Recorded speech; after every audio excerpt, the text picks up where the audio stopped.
Assalamualaikum dan selamat pagi. Apa khabar semua? Dalam kelas Bahasa Melayu hari ini kita akan belajar tema ke-6 Sains, Teknologi dan Inovasi. Okey. Unit yang ke-16 Kehebatan Sains. Tajuk yang akan kita belajar pada hari ini ialah boleh saya bantu ibu? Murid-murid boleh merujuk halaman 113. Okey, kita teruskan. Kemahiran yang akan kita belajar pada hari ini adalah kemahiran tata bahasa. Okey. Apa dia ayat majmuk? Ayat majmuk ialah ayat yang terdiri daripada beberapa ayat tunggal. Contoh yang cikgu berikan di sini adalah, ni ayat tunggal dia. Zara mengemas rumah, ayat yang pertama. Ayat yang kedua, Ibu Zara mengemas rumah. Biasanya apabila kita ingin membina ayat majmuk, akan ada kata hubung. Kata hubung yang diberikan adalah dan. Murid-murid perlu melihat ada tak perkataan yang sama di sini. Ada perkataan mengemas rumah. Ayat pertama ada perkataan mengemas rumah dan ayat kedua pun ada perkataan mengemas rumah. Jadi kita potong satu. Okay. Ayat majmuk yang boleh kita bina adalah Zara dan Ibu Zara. Ibu Zara ni kembali kepada Zara, jadi kita tukar dengan perkataannya.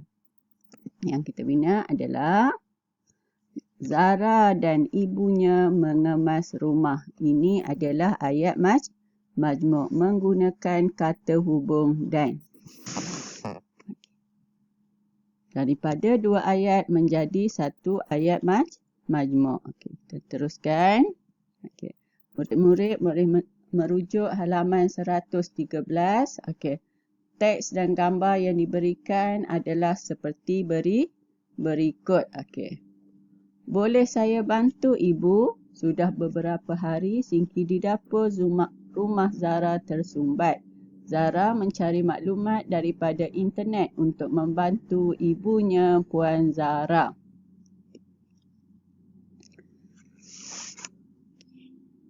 Okay, kita lihat gambar bagaimana Zara membantu ibunya. Okay. Ini gambar pertama.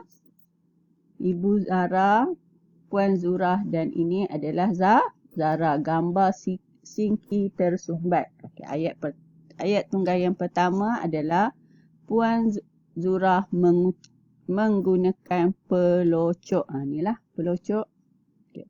Ayat yang kedua adalah Singki di dapur Puan Zurah masih tersumbat. Okay, ada nampak air kan? Singki masih tersumbat. Adakah perkataan yang sama? Tak ada. Okay. Apakah kata hubung yang diberikan? Adalah tetapi. Okey, ayat majmuk.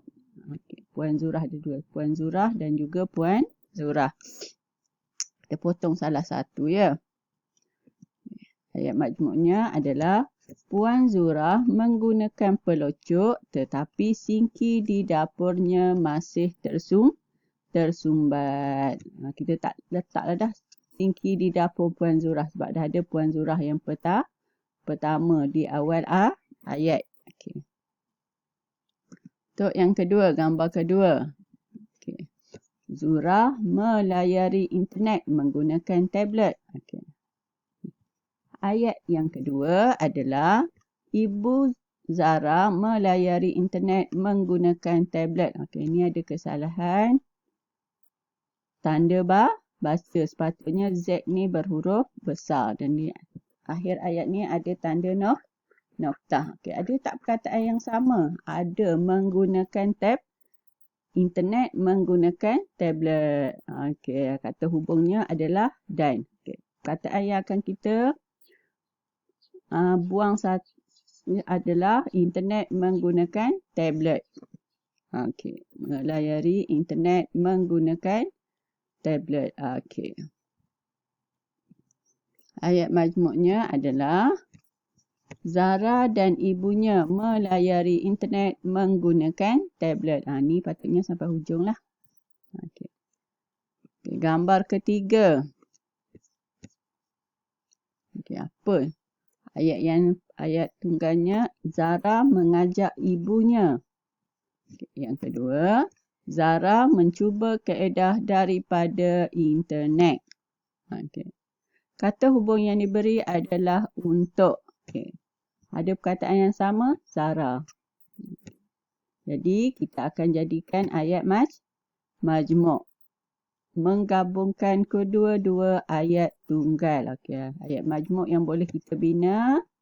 Zara mengajak ibunya untuk mencuba kaedah daripada internet. Untuk ni kita letak ke hadapan tengah-tengah ni lah. Sebagai penyambung ayat kedua. Okay. Gambar keempat.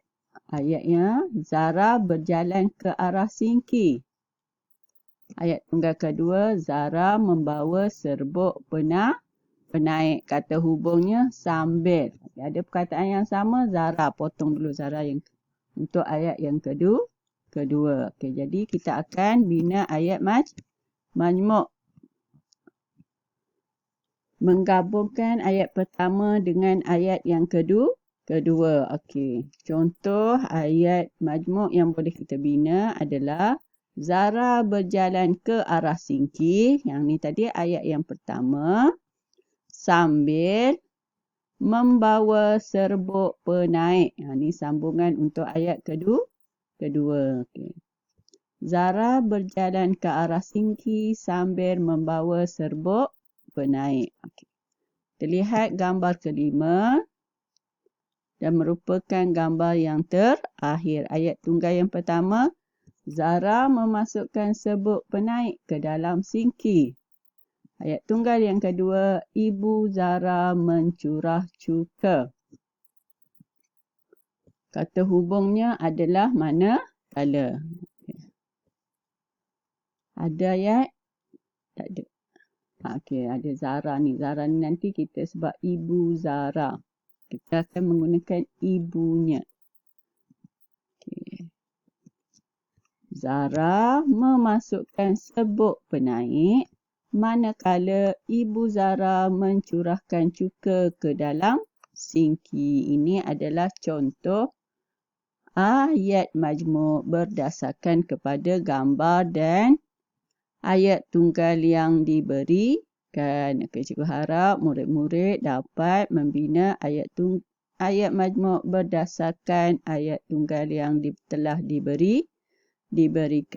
Okey, tugasan untuk hari ini. Lihat gambar dan baca ayat yang diberikan. Yang kedua, bina ayat majmuk berdasarkan ayat-ayat yang diberikan. Okay, itu sahaja untuk hari ini. Semoga kita berjumpa lagi. Sekian, terima kasih. Assalamualaikum warahmatullahi wabarakatuh.